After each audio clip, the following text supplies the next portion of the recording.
lonelier being in Delhi.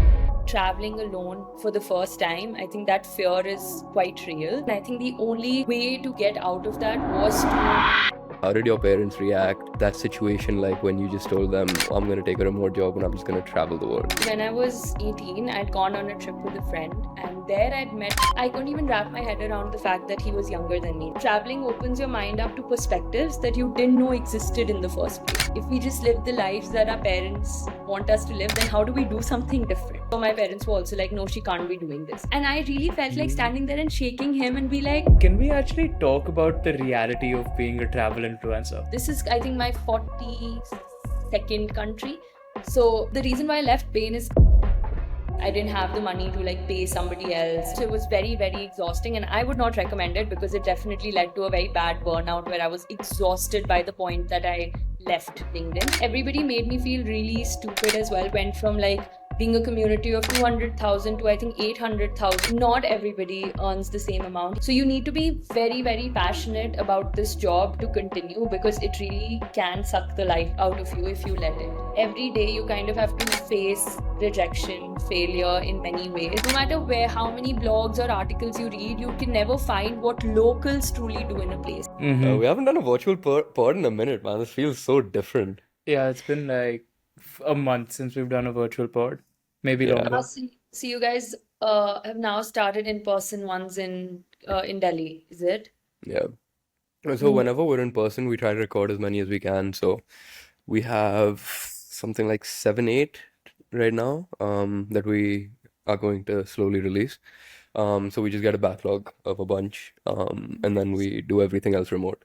But the in-person ones are definitely nicer, man. You get that human touch. It's just 100%. I don't know, it's just nicer. Yeah, but it's always a struggle for me. I've done barely any in-person ones and so many virtual podcasts just because of the nature of my work. So it's really hard to every time I come to Delhi, then there's so many other things as well. And I also feel everybody has their podcast schedules kind of set in advance. And I come usually for a month, and then after that, I'm just like, oh no, now there's no space to fit me in over there. So I just did one in-person podcast very recently, last time when I was there, and it genuinely feels, like you said, it's just way better because you can be in person, you can read body language, and it's just much nicer. But yeah, we make the best of what we've got. So actually, talking about that human touch, does it get lonely traveling so much when you don't have this one base? I don't. That's a complicated question. Depends. I don't think so, because depends on how you travel, I would say. So I think in the start, for me, it was very exciting and everything was really cool, like meeting so many people all the time and kind of going to different places. And also, I feel that I hadn't found my set of people back home, like in Delhi, because everybody shared a very different mentality about what they wanted out of life and everything. So for me, I struggled. I felt lonelier being in Delhi because of the kind of people, not that they were bad people, I love everybody there, but the mentality was very different. And I feel like I found my people through traveling. So that way, I think it helped me find the kind of friends that I resonate with more. But at the same time, I think now I also feel that at this stage where I have a set group of friends, I know my people, now it kind of starts feeling lonely if I move too fast. So if I stay in a place for longer, like I am here right now for 6 weeks, it's great because we have, and I also am traveling with my boyfriend for the last year now, where, I mean, not all places, but at least when we do longer durations at a certain place, we stay together. So then, I mean, the loneliness aspect gets solved to a great extent, but I still feel that when it comes to friends, having a set of friends outside of your partner is very important. So there, I feel that if you're in a place for a very short time, because you don't get to make deeper connections, it gets hard. Which is why this year we've also started staying at places for longer. Like we were in Cape Town for longer. We were in Indonesia for 4 months. Here we are for 7 weeks, and then going forward as well in Germany for 3 months. So then it's easier to have a better set of friends and group. Sounds like a tough life. Yeah. Hectic. No, I didn't mean to sound like I'm complaining, but no. Okay. That's quite interesting. I think the beauty of travel is you want the widest extent of it as you can get, especially when you do that for a living, right? And you seem to have traveled a lot of the world. I'm sure you have a lot of the world still left to travel. Yeah. When you started this, what kind of apprehensions did solo traveling come with? And how have those evolved over a period of time? I think, I mean, when I started this, if I would say, when I started this, I was 19. So the apprehensions looked very different. They were all about how do I get the money to go anywhere? Because, I mean, as we know in India, there isn't that ecosystem where you earn alongside your university, right? Like, that's not a thing. I mean, I tried to make it a thing for myself then because I realized that that has to be a means to an end. But initially, that was one huge apprehension that I had. And number two was just like, the fear of being kind of on your own, especially when you have spent like 9 years in a city like Delhi, which is like where you're surrounded by people at all times. Someone is breathing down your neck at some point of time, at all times. And you just have like friends and you're surrounded by so many people. So I think just leaving that and traveling alone for the first time, I think that fear is quite real. But at the same time, I think you end up making so many friends from the get go that it goes away pretty quick. But I think it's that transition period where you're in your mode, wherever XYZ you're going, in the mode of transportation, however you're flying, going in the train or in the bus, where you're alone at that time and you have all of these kind of fears coming at you, which are many times irrational, but all stem out of things that we don't know. So it's everything like the unknown that is kind of like, oh my God, what if this happens? What if that happens?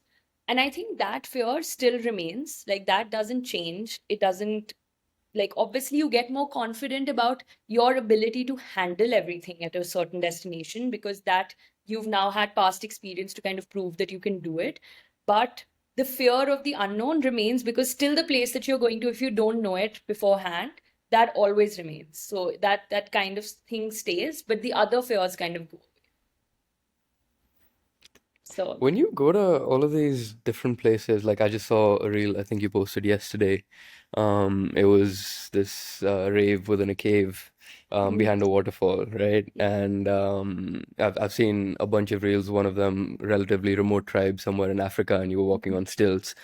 When you go to a new place, like how do you, in a relatively short amount of time, get to know the people that well, have these very authentic and local experiences? How does that happen?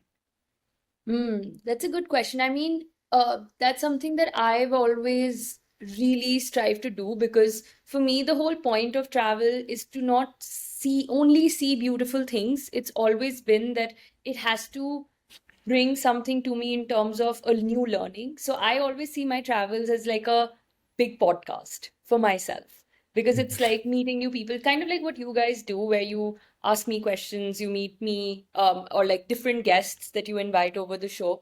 I feel the same thing. Traveling it does the same thing for me. It's except that, I'm going to these different destinations and meeting ordinary people from that place, but they always have something extraordinary to share with you, which is something that I absolutely love. So any sort of experience that I end up going for, I make sure to involve a human element. So if, let's say, even if I would go to a destination like Kerala or Bali, places that are frequently visited by like thousands of tourists every year, for me, I have to have experiences that I can book that I know support the local economy. So, for instance, it's a small village that is like that brings some sort of tourism over there, but in a very ethical way because there's a very tricky line over there where it's not like you're going to see people like it's a human zoo, but you're actually going to interact with them and ask them questions and with a genuine curiosity to learn.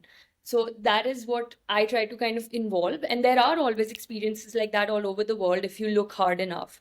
So I Mm. think that's the biggest thing that I try to do, that, if I'm going to Ethiopia, which is the place that you were talking about with the African tribes, I tried to reach out and find someone who at one point of time was a part of those tribes and then came out and started doing tours and stuff for photographers and other people who are interested in their lives. So again, it was a very authentic Mm. connection, not someone from the outside who's like, okay, you can come and stare at these people for 10 minutes because they look very different, but rather someone who can actually answer all my questions about their way of life and everything. So yeah, basically that's what I kind of try to do, to book like any sort of experience or involve experiences that involve human connection and conversation, because that's my purpose of traveling still remains, that I'm just very curious about what's going on in different parts of the world and how different people live.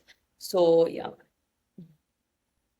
You mentioned earlier that um, you you didn't find people with a similar mindset and like your people in Delhi, but you found those people via travel. So what is that group of people that you're looking for? What is that mindset? Like, what do you want out of life? What is important to you?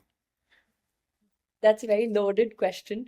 Yep. Um, uh, okay, when it comes to the people, I would say that the kind of people that now I'm surrounded by are people who I guess are also very curious about the world, don't want to stay in one place. I think that is a huge part of it. Like everybody that I was surrounded by in Delhi and who are still my some of my best friends, and I always go to see them. We stay in touch. Everything is the same. But yeah, the underlying curiosity to be like, oh my God, I don't want to stay in a city. I want to be out and I want to live in different cultures. I think that was one big part. Second, for me, nature is very, very important. Like it may sound very uh, menial or very small, but for me, it's like a huge part of something that brings me a lot of joy. So any sort of city that I stay in, like I stayed in Kuala Lumpur for a month and I really absolutely hated it. And I think that's the only place so far when I've traveled where I didn't enjoy my time, because for me, nature is very, very important. So when it comes to having a city where you can walk around, like just go down, feel like you're free and you don't have any restrictions, you're not stressed about going out. Again, things that the city like Delhi just didn't Mm-hmm. serve that purpose. And all the other places that I kind of stay in are places where nature is accessible very quick. So even if I'm in Medellin right now, you go 20 minutes by an Uber and you can go for a hike. When I was in Cape Town, same thing, like the mountains were behind you, the ocean was in front of you. So all the places that I've picked or I try to live in, again, they have nature at their center point. And the people that I also I'm very close to and who kind of travel with me also have the same priorities, I would say, when it comes to where they want to stay. And I think lastly, when it comes to work as well, I guess, is that I've always kind of chased very passion driven projects. I mean, when I started off, it was with Bain and then LinkedIn, but I think I very soon realized that for me, it's very, very hard. I don't know if that's a good thing or a bad thing. Both, I guess, is that it's very hard for me to work on things that I'm not passionate about. Like, it's almost impossible. Like, I can't get myself to do that. So, yeah, so I think for me, I also feel that a lot of people that I was with in Delhi at one point of time they complained about a lot about the job they were in, the situation they were in. Whereas I do feel that if you are coming from the same circle or kind of privilege that, like, although the bubble that I was surrounded with, everybody had more or less, or maybe even more of a privilege that I do. I think that everybody has the opportunity to change and do what they really want to do. Like, you don't need to be stuck in a situation, right? So I just felt that there was this frustration in me that, hey, everyone can change something. If you don't like Delhi, you can choose not to stay there or not to stay in this shitty job that you're doing. And I think now the people that I'm surrounded with and the friends that I have, they're all people who love their job. They love what they do. Everybody wakes up with a sense of excitement to like do what they're doing that they're passionate about. And I think I love that because it permeates into my life as well. So, yeah. I wanna talk about that a little bit more because you said so many very relatable things to people in their 20s with that. I think, and you spoke about India a lot, and I completely agree with you. I think we grow up de-risked to a lot of things, right? Like, don't cross the road without holding my hand. Make sure you don't do this. Think about this, and we're conditioned in that way, very, very subconsciously. Having taken the leaps that you have now, how did you kind of unstuck yourself and actually do what you do now the way that you have so freely and so openly? Actually, that's really cool. I never thought about the de-risk part because you're right. Like, since we're kids, we're kind of conditioned to not just from the perspective of school, but what you mentioned that, yeah, be it going out, doing anything, it's always like, even if you're in the safest place possible. Because I mean, my dad was in the military, so we moved so much, right? Growing up, I moved like every 2 years. So I've stayed in extremely safe villages as well where nothing would happen to you, but even there your parents are always like, don't do this, don't do that. So that's a very cool observation. But yeah, I think when it came to my outlook, I think it was the feeling that I had when I was in living in Delhi and I was working at Bain, and I had this feeling where I felt so trapped. And it was, I always have done this since I was in university, where I see the seniors or people who are like kind of in the management position or the senior position. Basically, that would be future me, right? Like in 3 years, that would kind of be me or my situation. And I think that's how I've seen it since I was in school, when I was in college, to kind of see what do I want to do right and what do I do not want to do, based on like which path do I want to take if I see these set of people. And when I was at Bain, I just remember seeing all the people who were kind of feeling very, some, not all, most of them were feeling very stuck in the job. And the people who did enjoyed it for very different purposes. And I was just like, I know that this does not align with me. I know that earning a lot of money to spend it on the kind of things that everybody in the corporate setup wanted to spend it on, that was just not me. And it didn't feel true to my core. And like I said before, that it's very hard for me to work on things that I'm not excited or passionate about. So as soon as I had that like thing in my mind, like it was like a ticking bomb of sorts, which was like, oh my god, now what do I do, what do I do? And I think the only way to kind of get out of that was to leave that sort of setup, which is kind of like this path that's set for you. Since from the time you go to school, you're like, okay, you did commerce, that means you go to Hindu, you go to SRCC. If you're going to Delhi, these are your two options. From there, you go into consulting, you go into investment banking, you go into something like that. These are like routes, in like invisible routes that are just set out for you. And for me, it was just very important that I knew that if I follow this, this is where I'm going to go next, because that is also set out for you. You can see it very clearly. And I was just like, okay, that is something I cannot do. Like it would make me really, really unhappy.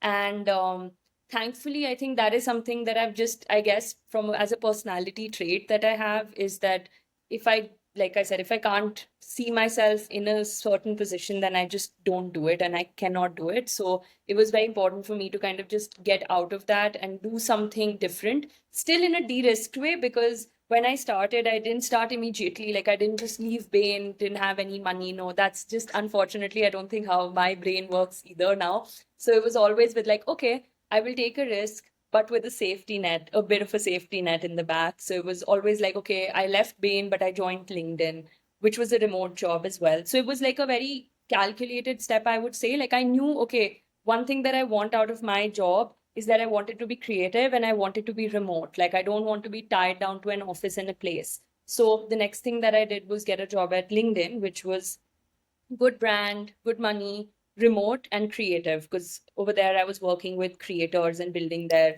creator ecosystem. So that was step number two. And then leaving that was step number three, because then it felt okay, the comfort of working in a creative job, being fully remote, I understood that space. And then I could finally take the leap to be like, okay, now I can do travel content creation full time because I understand the ecosystem properly and I understand that I enjoy working remotely. So that was like the next step, I would say.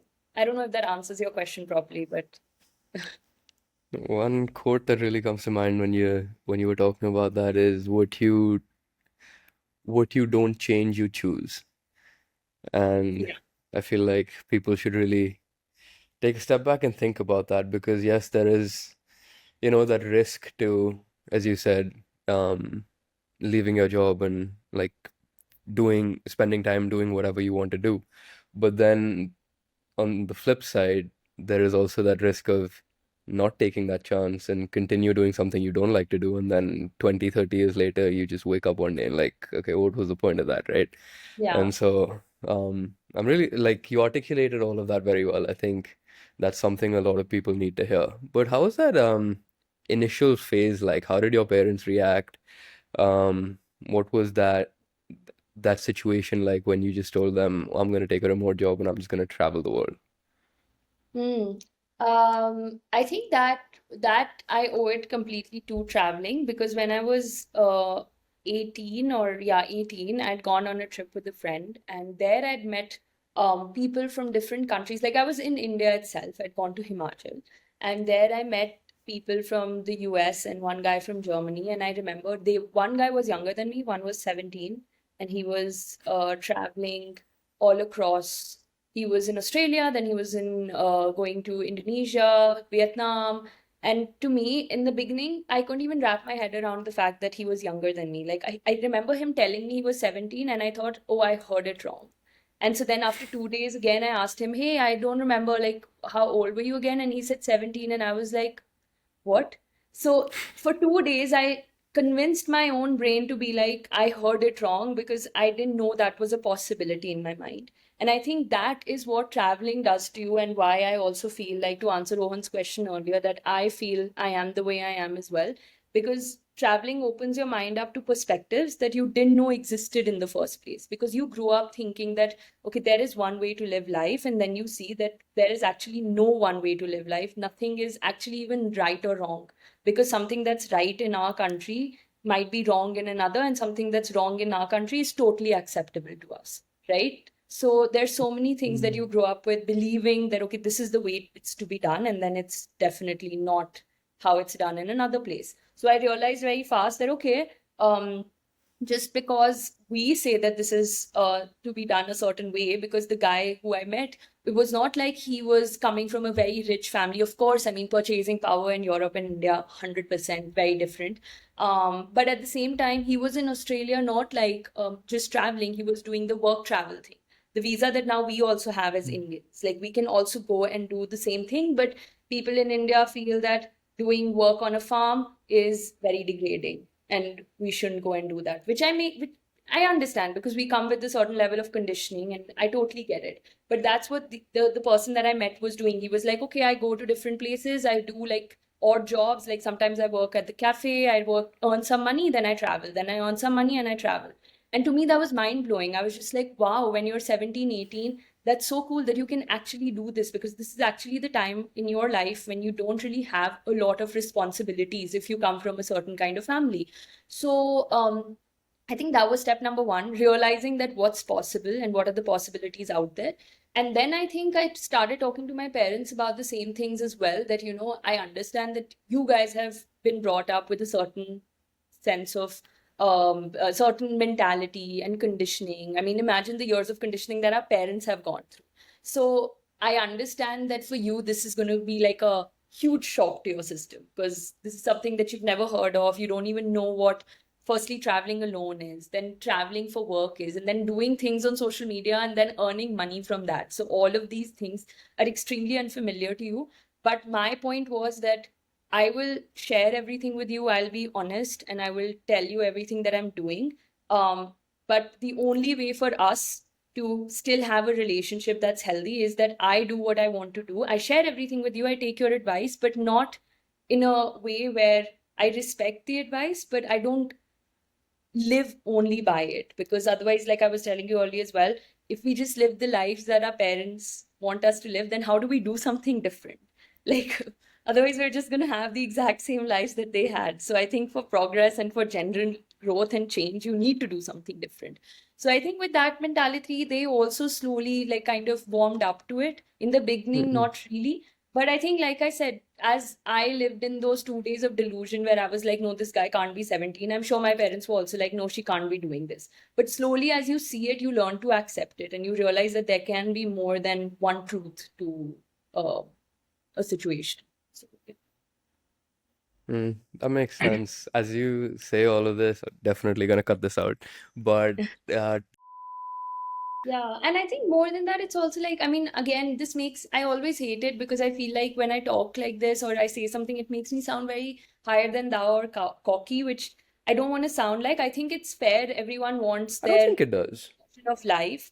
But at the same time, for me, the only thing that frustrates me is that when, even right now, when I just went to Delhi last year and I met a couple of people at a party and everybody was like, oh my God, there was one guy who was like 29 and he was like, I hate what I'm doing, da da da da. And I was like, so why don't you leave? You're doing such a good job. He's doing something else on the side, which he's so good at and he's so amazing at. And I was like, so why don't you leave? And he was like, my parents are not going to be okay with it. And I really felt like Mm. standing there and shaking him and be like, but dude, like, it's okay if your parents aren't okay with it. Like, what's gonna happen? And it's not like he comes from a family where he needs to, I don't know, that where his parents support him or he supports his parents or anything like that. Like, this is something I just can't wrap my head around.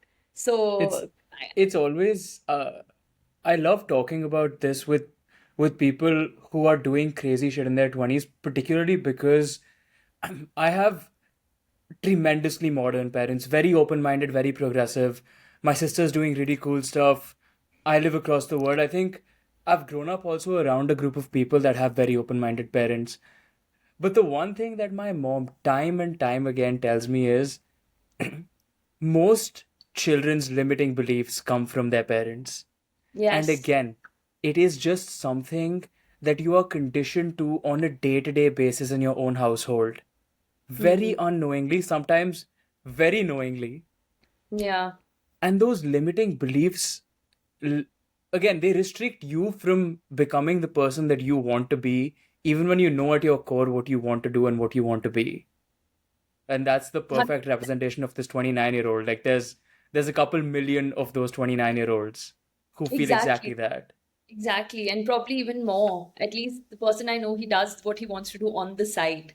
So yeah, I think that is the only hard part which I saw a lot over there. And like I had, like I said, I used to always have this feeling of being like, because my parents are really not modern. At least growing up, like my dad, especially, he's as military as you can think of a military dad. So I grew up in a very like strict and restricting environment. So yeah, from that perspective, that's the only place where I feel like you have, like, now we have social media, we have access to books, we have access to so much information. With all that information, I mean, now it's time to like stop having, I guess, or like try to at least break that limiting belief and kind of question everything, I guess. Like, that's the only thing I'd say. So, Even for your father, like as you said, he's, very military, but the fact that, he's happy with everything that you're doing and he's supportive of all of that, it's like that's huge growth on his part. And that's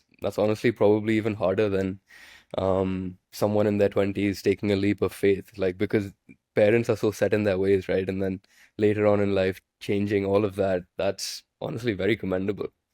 100%. I think I always say that like I'm so proud of my parents as well for growing with me, because this is like insane growth. If mine was like this, theirs is like like it was a very different the Yeah. graph looks very different for them, because it was like, okay, everything's going like university, da da da, same, and then suddenly they needed to adapt to a lot of new things that I also threw at them as their like daughter.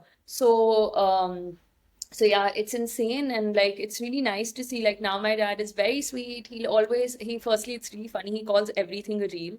He doesn't understand the concept that YouTube videos are different, podcasts are different. He's like, anything I put out, he's like, that was a great reel. And I'm just like, I didn't put out anything today. Did someone like use my page to do something? And then I check, and then it's like, I was like, do you mean the YouTube video? And then he's like, oh yeah, the long reel. And I'm just like, it's it's a YouTube That's so video. sweet. So The it's innocence is so, so sweet. yeah, no, it's very sweet, and it's also so nice that he always tries to also just super supportive. Like, anything that I'm doing, or will always give me feedback, will always tell me that, okay, this line in your video was so good. Or so it feels so good now that my parents are like a very big part of my journey. No matter where I go, every place I go to before that, my dad will give me 10 facts about the place before I start telling him what I'm going to be doing there. So yeah, it's really, really cool now Can that they're we can we actually talk about the reality of being a travel influencer? going. Because like what you just said there, your dad's trying to understand your life and you're traveling to I couldn't even count how many places you're going to in a year, right? Like Hmm. no matter how much time we spent researching for this episode, we wouldn't know how many places you went to in 2024 because like it wouldn't add up. what is truly the reality of being a travel influencer? What's a day in the life? What does I don't know, what does your life look like off camera when you're actually trying to plan everything, figure out where you're going to be, what you're going to do? Your life off camera must be as wild as it is on camera. I think it's as unglamorous as it is glamorous on camera. That's what I'd say it is, because it's really hectic. Uh, I think my least favorite part, as I always say, is flights. I hate it because booking flights, finding flights, paying for them, everything takes so long. And when you need to like travel so much, that's a huge part of it. And I think, yeah, just like planning everything, researching a place, then researching a place from the perspective of content, then researching also another layer of it, which is like, what do I really want out of this destination?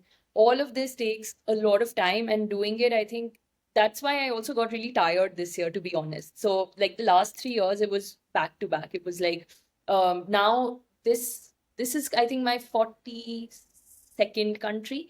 So, and I did all of this, I think, in the last more or less 4 years, 3 years or something. So it's been very like crazy and like an immense amount of traveling. Um, and yeah, so I think all of the parts which are not filmed on camera basically just involve me doing a lot of research sitting on my laptop and crying about like fluctuating prices and hotels and not finding a certain place, then find marking everything on Google Maps, then putting it all on Notion. So it's just like I said, it's very unglamorous, but it's needed and you need to do that. And it's a part and parcel of traveling. It's made me very good at that for sure. Like now doing research, like whenever I work with someone or someone in my team who comes in to do travel research, I realize how used to it I've gotten, because I just know now, okay, where to look, what to book, how to kind of go about it.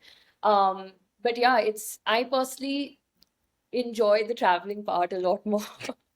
I love planning. So I love researching a place. That's my favorite. So I sometimes go online and just like, I mean, that's what genuinely sparked the curiosity in the first place, right? Like since I was a kid, I used to love reading like Lonely Planet books because in the army, when you go to like we have these I don't know what like army mess. It's basically a place where you have Mm. like 4G parties and stuff.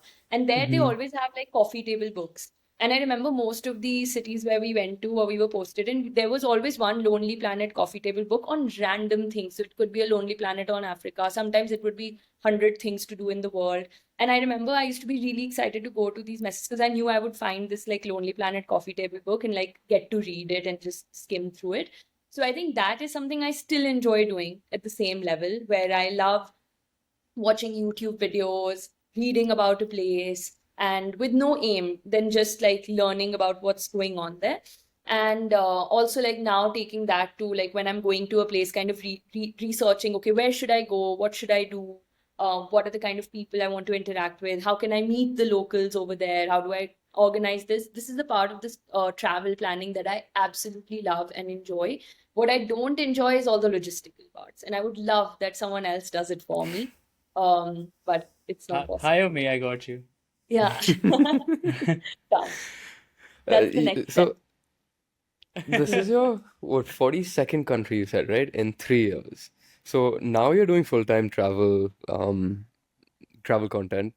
Great. But before that, when you were working at LinkedIn, traveling, working, doing your content, how did you actually get your LinkedIn work done? Like, how were you productive when you constantly had something or the other on your mind? Okay, flight, oh, I'm going here, I have to figure this out. Like, there's so many things. Like, this is literally a full-time job. So, how did you And I wanna manage tie that productivity? question into like what each of us go through right now, right? How you spoke about that 29-year-old doing something on the side. Mhm.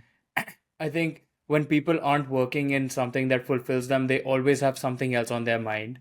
And some Yeah. people will take action and some people won't.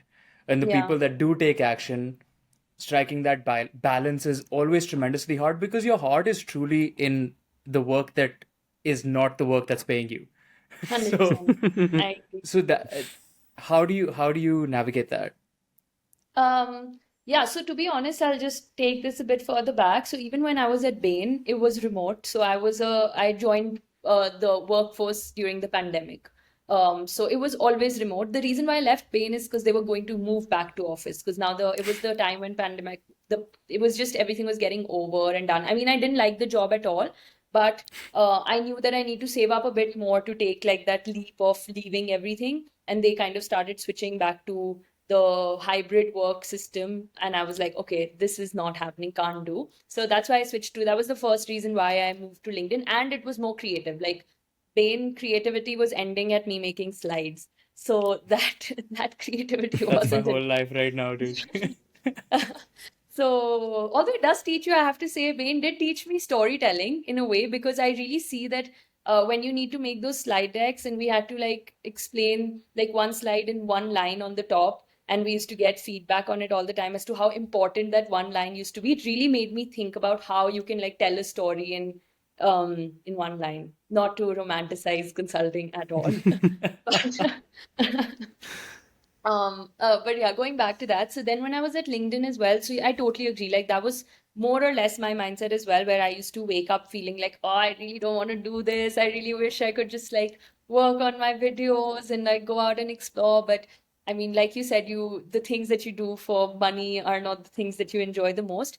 But to be very honest, the LinkedIn job was also, I think, the job that I would do if I wasn't doing this. Like it would genuinely be my second option in life, because what I was doing there was LinkedIn had just started kind of positioning itself as a social media platform. And what they wanted was creators from all different platforms to come and create content on LinkedIn. And they'd hired like 2, 3 people from different countries to work on their country's ecosystem to build that on LinkedIn. So essentially, my job was to figure out what kind of content will work on LinkedIn. Also, work with the product team to see, okay, so it involved me working with a lot of different creators, bringing the product team new ideas on how LinkedIn could be more friendly to creators. So it was very like still ingrained in the existing ecosystem that I was a part of. So it was a cool job, but at the same time, like you said, I really all I did wanted to do was like make these videos. And how, I mean, in the starting that I like was striking a balance was that I would just stay at places for longer, because that's something that is absolutely necessary. Like I know some people who try vacations and they do like 5 days in one place, 5 days in another. That just doesn't work. Like you cannot be moving every 5 days and also work like a full-time job, which requires your full focus. So I was basically in Sri Lanka, Thailand, I think, and Missouri during the months that I was there, working at LinkedIn. And so I would basically wake up really early in the morning, because my job was usually reporting to someone in Singapore or sometimes the US. So the workday would start a bit later. So I used to wake up really early, do all my creator work before that. So I would go out, I would go for a hike, I would go for do things that anyway, I mean, my interests usually lie in doing something like active. So I would go do that. Then I would come back, work at LinkedIn, and then I would again switch and do something in the evening on content. This was definitely not sustainable, which is why I left, because after like around 9 to 10 months of doing this, I was very, very burnt out, like extremely, because it was basically working all days, also on weekends, because weekends was when I could do the creator thing fully, like with no one disturbing me in a way. So I used to take the whole days of the weekends to like travel, then edit, and everything at that time was I was also doing it alone, because I didn't have the money to like pay somebody else or to help me, or I maybe I had the money, I didn't invest that money to do that. So I yeah, I was doing everything on my own. So it was very, very exhausting. And I would not recommend it, because it definitely led to a very bad burnout where I was exhausted by the point that I left LinkedIn. But the reason why I left was also what you said. I felt like I really liked that job. I respected everybody in the organization who I was working with. And I just felt that I'm not doing it justice, because I was constantly thinking about something else. It felt very dishonest over there, because I felt that, okay, I'm showing up here, but like 40% of me is showing up. I would say not even like 60. It was like 60% of me was showing up at the other place, 40 was showing up here, and I was 100% nowhere. So I remember my mom actually sitting me down, which I thought was very cool. And she told me that, you need to leave one. So you either stop doing your content and like just leave it, do it once in a while when you travel to a place, like how someone, normally would travel and do, or you leave LinkedIn. And then when she kind of said that, because everybody made me feel really stupid as well when I would say that I want to leave LinkedIn, because everyone was like, come on, how could you leave a company like LinkedIn after getting a job like that?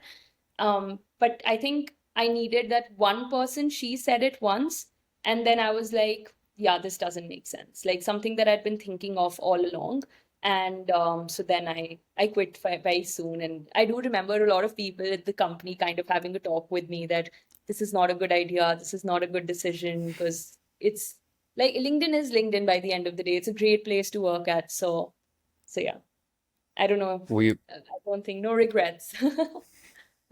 no, it turned out very well. Were you already making money and getting a lot of traction before you left LinkedIn from your content creation, or was it just a leap of faith completely? No, it wasn't a complete leap of faith. I was earning, not, it wasn't like it was surpassing what I was earning at LinkedIn.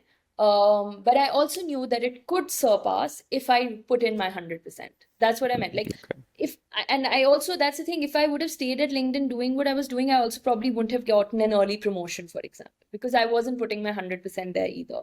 So it was very important to take that leap of faith. But I knew that, okay, I had seen proof of work essentially, because before that I was earning, but I always had to say no to opportunities. I used to get invited by tourism boards, but I had to say no, because I mean that is something you can't do when you have a full-time job, because that requires your utmost focus and work at a certain destination.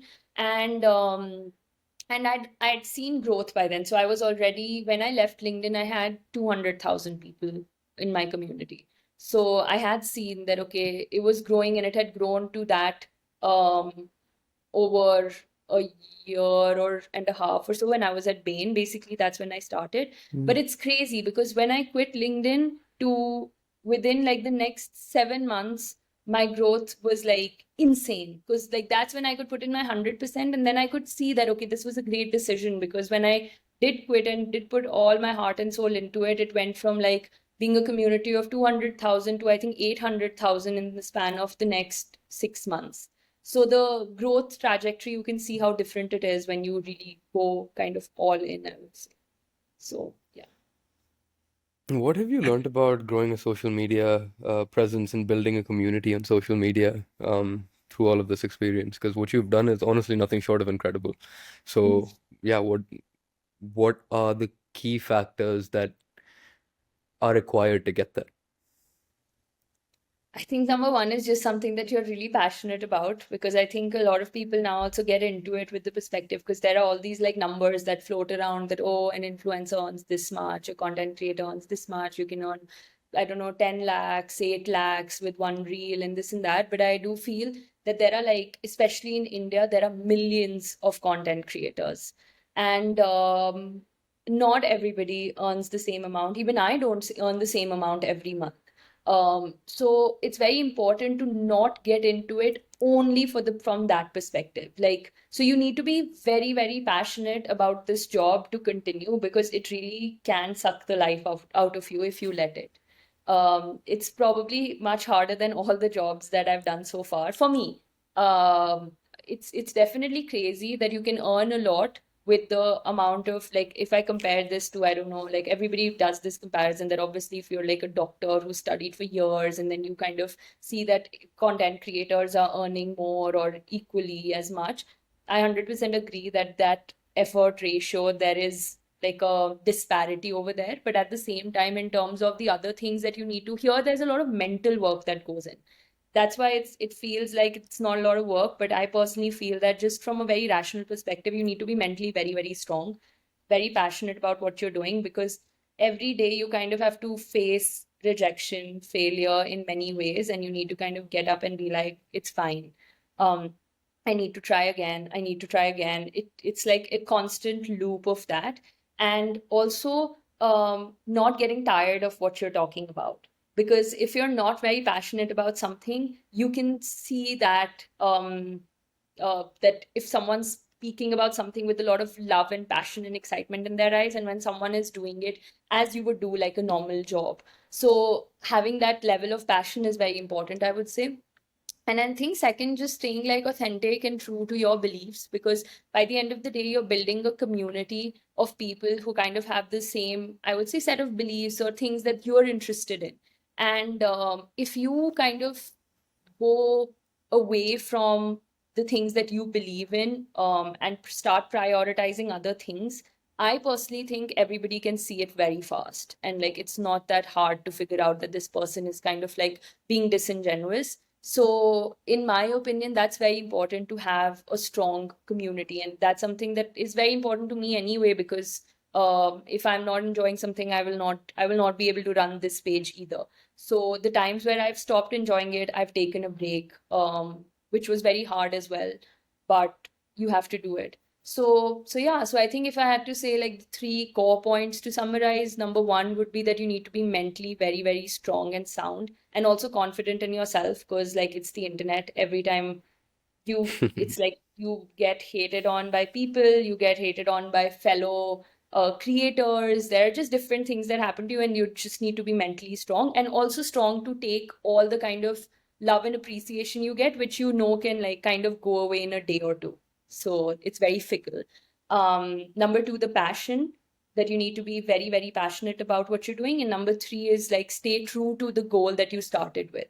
And like the mission that you started with, like constantly remind yourself that why did I start this and what is my purpose that I'm serving on the platform. So yeah, I that's, wanna dissect the mental strength piece a little bit more. I speak from a place of having worked in social media for 4 or 5 years, and oh, what you're, again, like Ribhav said, what you're doing is incredible, but with uh, with the kind of following you have, it comes with a level of responsibility to people that is understated. If you just took the 1.23 million odd people that follow you and put them in a wide open field, and you were the sole person responsible for them, that's how I see it. Like, people see a vanity metric, but it's more than that. And it's truly your word makes a big difference in their lives. Like, there's Reddit pages about you. So clearly the words you say hold weight, right?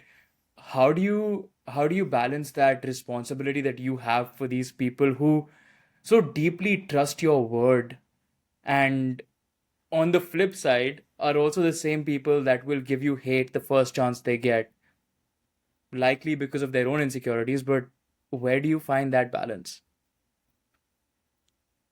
I think I just believe in uh like I said, so when I set out to start the page, there's always a why behind what you're doing. So my why was always that, at least when I started, was that I want to talk about travel and I want to help other people, other women especially, get out of this like mindset and start traveling and seeing the world more so that they can learn new perspectives. And how I do that is by teaching people how to travel better, educating on like the basis of travel itself, and number two is bringing people different stories from around the world. So I think these were my two sort of pillars that I wanted to stick to, and I think as long as I have stuck to these pillars and I have given my honest opinion on them, everybody who I have, so as to say, been responsible for, I think I know that okay, I've given you my opinion, but I also always mention this on my page that from traveling, the one thing that I've learned, and I also have it tattooed on me, which I said something before as well, is that there is no one truth. So everybody, by the end of the day, in my opinion, is responsible for themselves. And of course, you hear what I have to say, but please know that that is not the only way to do things. Maybe I'm 100% wrong because you don't have the same experience that I do when you go there. Or, I mean, in my perspective, like I said, from my area of work, it's always related to something related to travel. Um, so I think I always call that out very openly, that maybe something that I say is very different from you. You may have a different experience and you may go with a different mindset. So by the end of the day, in my opinion, everybody is responsible for themselves, and you consume so much content. It's You're not supposed to follow everyone to the absolute T. Ki, okay, if this person has said this, then this is exactly how it should be. But at the same time, I do feel a great sense of responsibility that the people who trust my opinion, and if I'm giving an opinion on even a product or a brand that I'm working with, or anything that I'm doing in terms of a course or a webinar, I need to be able to sleep at night peacefully, knowing that what I've recommended to them, that they would 100% enjoy. From if I was in their shoes, they will have fun. Or if they were my friend, I would recommend it to them. So that is kind of my North Star, that if I had to recommend this to a friend, would I recommend it as well? If I wouldn't, then I don't do it with my community either.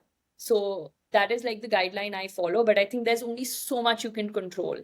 After a point, you need to be okay that there are tons of uncontrollable factors that come into play. But thankfully, touch wood, I've never gone through like this huge phase of like any sort of like big hatred coming at me and stuff. And that's also honestly because I think I stick to the things that I know, and I just talk about my niche in a way, and I don't talk about a lot of things, and I don't let people into very personal aspects of my life, which I think is very important because that's where people can poke holes if they want to. So yeah. On the topic of community, like when you travel so much and I dropped something. Yeah.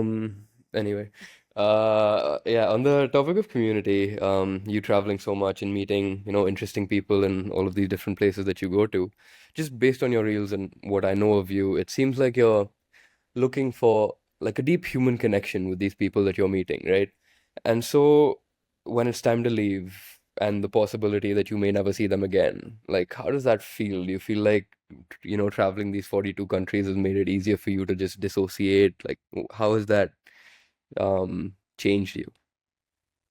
I think that's a skill I learned since I was very young because, like I said, my Military dad's traveling, yeah. we moved every 2 years, and that was basically forming connections, making the bestest of friends, and then moving. Mhm. So I think it's made any army kid that you talk to probably would say the same thing, that if they've really lived this life, then this is something that I've never struggled with. I mean, I get this question a lot, and I see merit in it because a lot of people who haven't moved so much, for them, I know that it's very, very hard. But for me, somehow that has never been hard. Like, I always have this, like, growing up, I've always known that you can make the deepest connections. And it also helps me become friends with people very fast because it's happened so often that you meet someone, you know that okay, you're friends with this person for the next sometimes only 11 months, but those 11 months are all you've got with them, so you go deep very fast. Like, it's very easy for me to open up to people, and I think I am also able to create that space for them, that they open up to me. So that is one thing that I think I'm able to form deep connections very fast. And when it comes to leaving, if I'm being very honest, I don't feel super bad every time. I always feel that in travel, and I think all travelers or like the community that I'm in, we always say this, that it's never like a goodbye. It's always we'll see each other again or see you soon again, because there's always an opportunity, because most of the people that I also end up connecting with are people that who travel and may end up seeing me again in some other part of the world. And when it comes to local communities that I know that 100% I will never see them again. Like, I mean, I was in Himachal with the family and I lived with them for 3 months. I got stuck in one Wow. of their houses during COVID. So that was like, I think, one of the very deep connections that I formed. Um, and yeah, I think, I mean, it's obviously sad that I cannot see them again, but I think I would still take having that relationship with them over those months and the learnings that I had from them over never having it at all. So every time if I had to make that choice, I would always choose having that relationship. So I think from that perspective, then you don't feel so bad when you have to leave, because at least you had that It's experience with them. So it's a it's a statement that reminds me of one of the most beautiful things I heard many years back, but before I went to college, and I repeat this to Ribhav all the time when we travel, is traveling is the antidote to ignorance. And Trevor Noah said this in some special which I watched in 2017. But exactly what you've gone through is just teaching you, like, this comes back to the part where you said traveling gives you perspective that I firmly believe nothing else in life can. It exposes you to people, it exposes you to culture, it exposes you to food, and it exposes you to experiences that you can't replicate sitting behind a replicate. screen, right? Yeah. So Yeah. it's beautiful to have those experiences and to be able to even attach for that short period of time. It's quite an incredible story. With having traveled so much though, do you feel like there are certain misconceptions that you may have had about travel that you now look back at and say these just aren't it? Hmm. Yeah, I mean, 100%. So many. I think one of the biggest myths that I grew up with is that the actual fun travel is only when you earn money. and then you can travel. But in my opinion, all the trips where I've probably spent the least amount of money and that were the most uncomfortable are the ones that I have enjoyed the most. So I think that was one thing that I always felt that traveling has to be, or like a lot of people feel that traveling has to be picture perfect. And I think a huge fault is of all the content creators. And I've also said this on my page many times that it's a complicated thing. Ever since video and pictures were, I think writing is a great way to experience traveling. Like I love reading books and people who write about travel. Um, I think that's where you can feel the true essence. But when it comes to video, there's only so much you can capture. Even if you're the best filmmaker in the world, there's only so much you can capture that is not staged. And most of the moments of travel that you truly, truly enjoy are the ones that are not staged, or that are not, that cannot be captured. It's like usually the feeling of, like, I don't know, when you're climbing a mountain for days and you're really exhausted and really tired and you've been living in camps, you've not taken a shower. Now you can show all of this, but the feeling you cannot, like, you can't express that outside of words, right? So I think that was one myth that I always felt, because you always see these beautiful pictures in certain destinations, people looking amazing, looking like their best versions. And I always thought that, okay, that is the fun part of travel, like doing all of this. But then as soon as I started traveling so much and also kind of chasing that sort of travel, I realized that while that is also fun, the ones that I think that really change you and give you that perspective are when you do things that are really out of your comfort zone, and that really challenge you, could be emotionally, physically, or mentally. So I think that was one big myth that I had. And number two was definitely that you need to be with your group of friends, and that's the only way traveling can be fun, and otherwise traveling is boring and lonely. But I always say, this is like my favorite quote, that traveling alone is basically meeting basically meeting friends that you haven't met yet. So essentially, Love that. you I have love friends all that. over the world, you just haven't met them yet. So yeah, so I think these were the two biggest myths that I had before I started, and I also see a lot of people still have them. And I know for a fact that once everybody experiences the other side, those myths just go away on their own, and everybody understands what I'm saying then. So yeah. You're inspiring me to do a solo trip now. No Woohoo! way, bro. I'm coming with you. It's not happening. Of course you are. You're going nowhere without me. That's my sole purpose now. To what move Ribham and Rowan apart. That's But many have tried and many have failed in their time, Akanksha. That's actually true. That's actually true. No, high key, like the first thing I tell any girl that I get into a relationship with is about Ripov. I'm like, look, that's so there's funny. Oh my God. there's You're gonna be a basically like problem here. yeah, I see. Yeah, the priorities have to be set right from the very start. I get it. Absolutely. Look, if she Yeah. catches me talking to someone on the phone at 1 a.m., I don't want her asking questions. Okay? I'm just talking to my boy. I got a message a couple of days ago. Rohan and I had put up some story, and I just got a message from a friend saying, you make it really hard for people to not believe that you guys are together. It's really hard. Okay.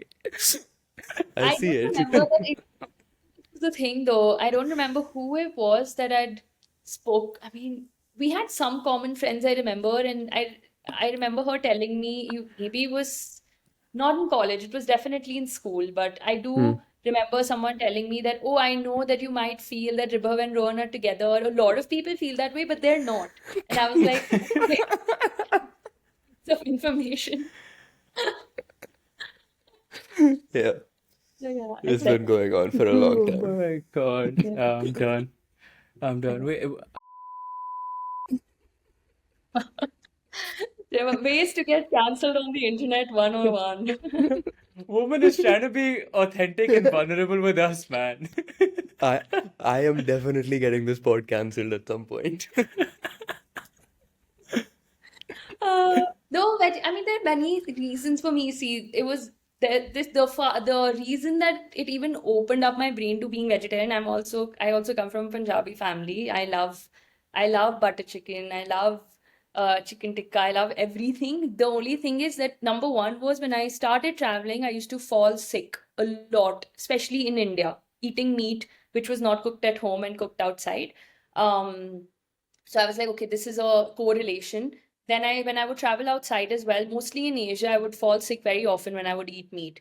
So that opened my mind to even thinking about going vegetarian. Then I started reading about why people turn vegetarian, why people turn vegan. Then I got into the industry of like, okay, reading about the animal industry, the meat industry, the dairy. I mean, that's something I've still not been able to quit. Like, I've not been able to quit eating cheese, for instance. Like, I still eat some cheese here and there. So it's not like I'm vegan. Eggs are something I still eat because protein in some form or way when you don't have your protein powder with you is it's necessary. So I think, yeah, that is basically, I mean, you do what you've got to do after a point, I guess. And like for me now, once you read all of that and once I've watched so many things, it's very hard for me to eat meat. Like it's just very difficult. So, but of course, that's not to say, like I said, that I don't eat, that I don't consume dairy, that I don't consume eggs. So, yeah. That's why I don't like talk about it too much. That yeah, it's I am a vegetarian, but kind of like I cheat on it with eggs and dairy and stuff. I'm not vegan basically. So, What is the first thing that you do when you land in a new place? oh, besides doing all the basic chores of getting a SIM card and exchanging currency, um, um, I would say I just the first day I literally never book anything super heavy. I always do a walking tour. So I always book like a nice walking tour with either there's like this app called Guru Walks. They do free walking tours around the city, or there's this app called With Locals. And they also have walking tours that are more expensive, but that's more intimate. Like you're just with one person, and that person's like usually always a character. Amazing people I've met. So yeah, so I usually do one of the two because that's a great way to get a sense of the city. You go, you walk around, the person tells you that, okay, this is like, this is the best cafe here. Then you also learn about the culture, you also learn about their lives and how they grew up in this place. So I think it's a very good culmination of information to get as soon as you get to a place for the first time and to get a sense of your surroundings. And I think it's a great way to get a local to give you information because by the end of the tour I always like bug these people and I'm like, okay, so what's your favorite thing to do? Because mostly no matter where how many blogs or articles you read, you can never find what locals truly do in a place. Like now if you come to Delhi, some tourist comes to Delhi, they always think that, oh, everybody in India probably goes to the spice market to buy their spices, and you're like, no, I've never been to a spice market in my whole life. But you get to see a very different perspective, right? Like if you ask me, like, okay, where should I go to? Like, I would probably say that, okay, in the winters, I love going to Sundar Nursery. And that is something no tourist goes to. You'll barely see any tourists in Sundar Nursery. All of Yeah. them are in Lodi or like the Red Fort or Qutub Minar. And these are places that I'm sure that I've been there as well. But as a local, that's what I would do. I would go to Sundar Nursery on a Sunday and go for a picnic or something like that with my friends. So I think those are the kind of things you can only get from locals when you speak to them and ask them. And a walking tour is a great way to meet someone who's very open to giving you that information, who's probably interested in traveling themselves because they're in the tourism industry. And they give you, and probably a million people have already asked them that this question before, so they have their answers ready. So it's an efficient way to go about it, I'd say. That's brilliant. I love that. Rohan and I are definitely doing these walks next time we go somewhere. Mm-hmm. Yeah. Yeah, you should try it That out and then tell me if it worked. Yeah, we're gonna be messaging you before our next trip for sure. We need some insight. I do want to know one very important thing. Your life is tremendously spontaneous a lot of the time, right? Like there, of course, you mentioned there's a level of planning that goes into a lot of trips, but it also comes with a lot of spontaneity. Uh, I guess what has traveling taught you about yourself that you didn't know before you decided to travel the world the way that you have? Oh, that's a good question. What has traveling taught me about myself that I didn't know before? I think the first thing that comes to my mind that I never knew how much I love the outdoors before I started traveling. Like I mean, because I guess like I spent 9 years of my life in Delhi, like the last years, like, school, college, and everything. I really kind of, I just didn't know. I mean, I knew since I was a kid that I enjoy like sports because, again, like our dad pushed us into every sport possible, told us to wake up at 7 a.m. and go running and stuff like that. That was basically life. But it always came from this perspective of someone else telling you to do it. Yeah. Versus when I started traveling, and like I said in the beginning, I kind of chased all these like superficial travel goals that I'd seen on social media until I realized that what I really just love is being out in nature and being outdoors and doing hard things. So like hiking, biking, camping, learning how to make my own fire, learning how to set up my own house and basically a tent. But like these are the kind of things that I realized that I really truly enjoy, and I didn't know that before I started traveling. And I didn't know the impact it can make in my life. Like how it sounds, like I said earlier as well, like it sounds small, but how rejuvenated I feel after going for like a 10-day trek. No best spa in the world cannot make me feel that way. So that is something that I learned only after I started traveling. And I think the other thing that I learned was something that I already told you about, the whole thing with the perspective and with truth not being entirely objective. Because there were so many things that I thought I believed are right, and that is the only way to do things. Even right now, like I, for the longest time, used to feel like, how can people not enjoy traveling? Like, that's so weird. Like, Yeah. to me, that I couldn't wrap my head around it. But now I've also, having stayed in a few cities over the years, and I've seen people who live like their day-to-day life. I also understand that perspective now. So I think that's another thing that I learned, not about myself, but in general about the world, that there are many ways to live life, and all of them are okay as long as Yeah. they're living them to, as long as it makes them feel happy and it's true to their core. Happiness is a construct in itself, but yeah, like as long as it makes them feel like they're true to their core and they're doing that, it's fine, everything is okay. So yeah, I would say these two things. Oh, and last, number three would be that I grew up always having um like really this urge to always fill up my room with a lot of things, have a lot of clothes. I used to be obsessed with like buying new things, clothes, shoes, all of that when I was in college, school.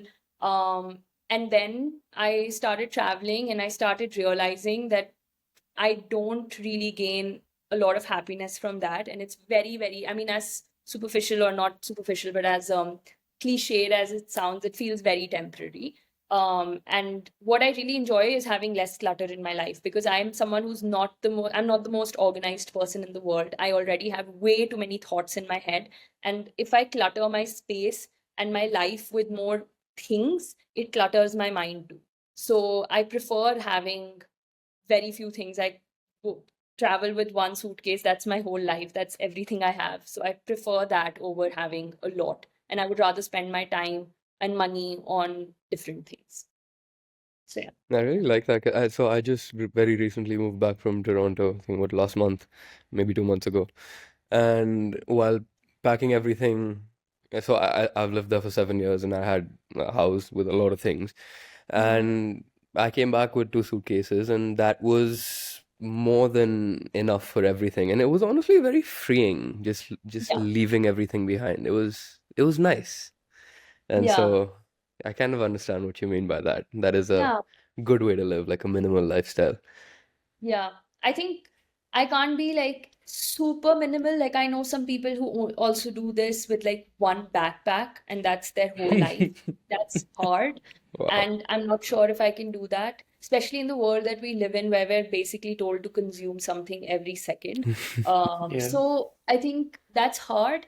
But I think to the point, like you said, that it feels very freeing to know that you don't need things to live a fulfilling day or fulfilling life. Like just knowing that my sort of happiness or satisfaction or contentment is not dependent on this thing that is out of my control.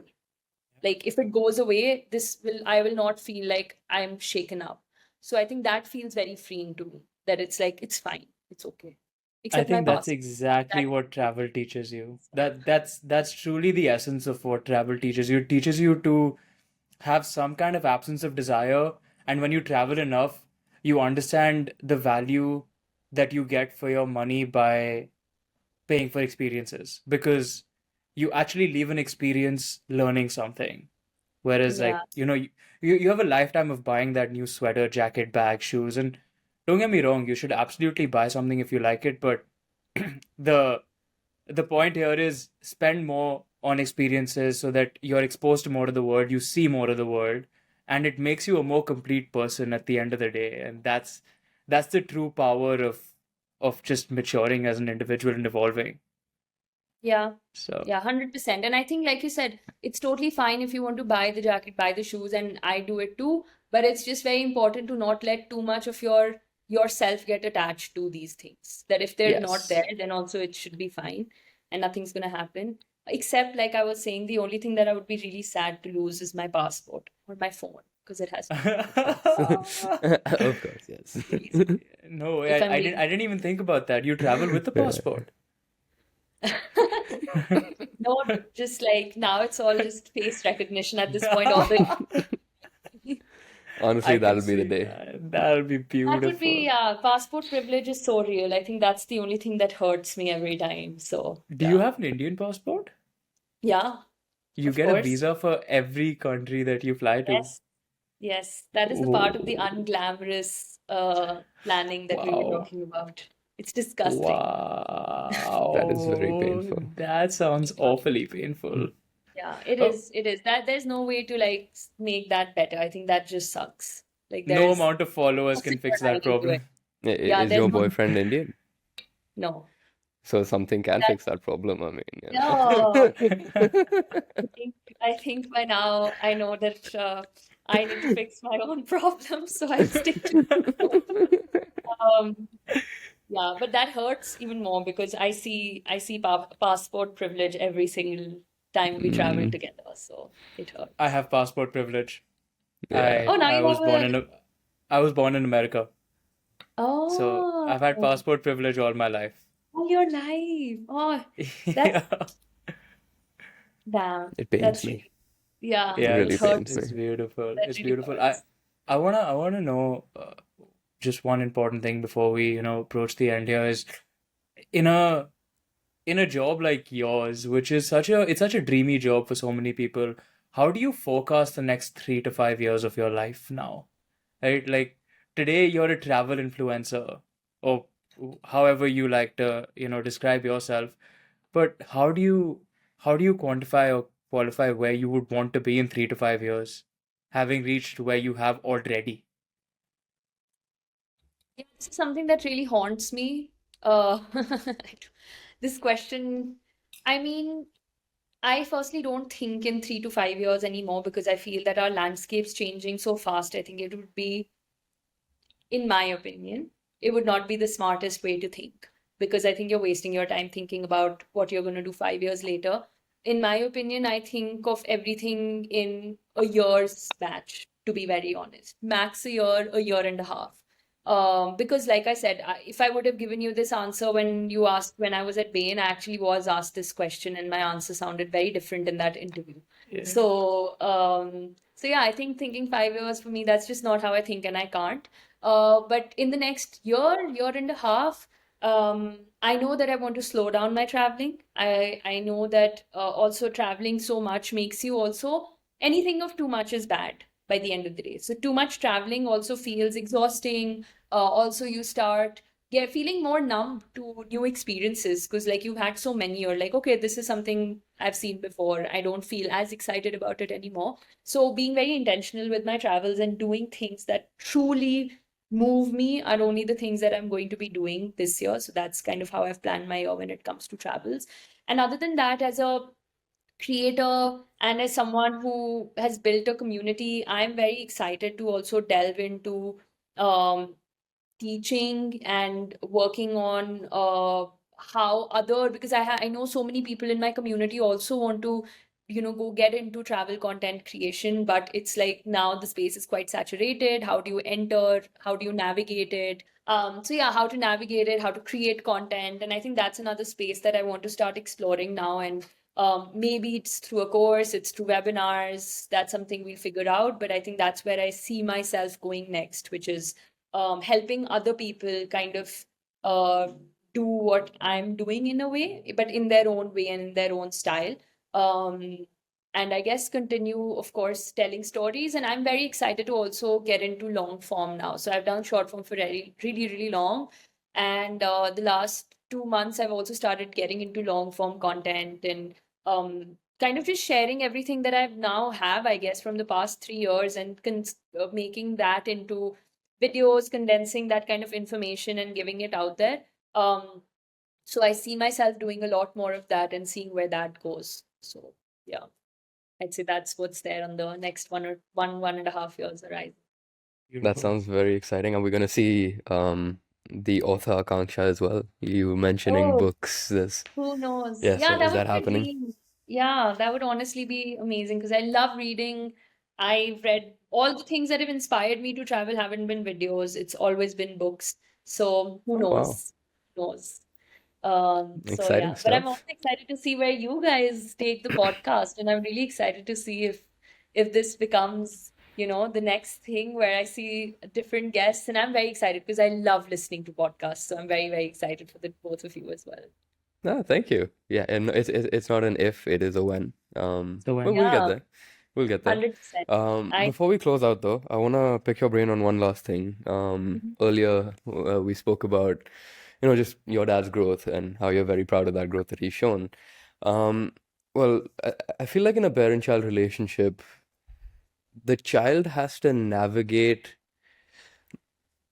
that in a way where the child helps that parent grow. And when it comes to, a lot of things that you want to share with your parents, like you can't do it, like you can't dump everything together because then it just kind of alienates them. You have to, in some sense, do it gradually, but then you also have to find a way to really understand what their beliefs, what their thought patterns are to be able to, you know, help them understand it from their perspective. So, how did you actually go about that entire process? Like, how did your relationship with your dad change as you were, doing things that were more out there? And how did you really get him to understand it and grow with you?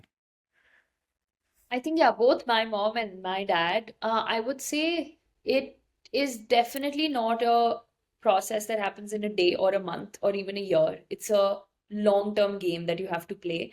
And I think you need to be okay with taking a certain amount of um, yeah, like conflict that will arise, right? Like if there are two opinions that are not the same, there will always be a clash. So I think that's something that everybody needs to be okay with.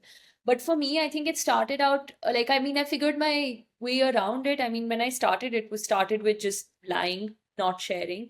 Then I realized that, okay, that would really like you said, it would really alienate our whole relationship. It would just be me living in a world that they don't really know, and I constantly need to not share a huge part of my life. So as soon as I realized that, okay, this is going to be a big part of my life, I can't like not share it with them because I'm very close to my mom. So it just felt very wrong.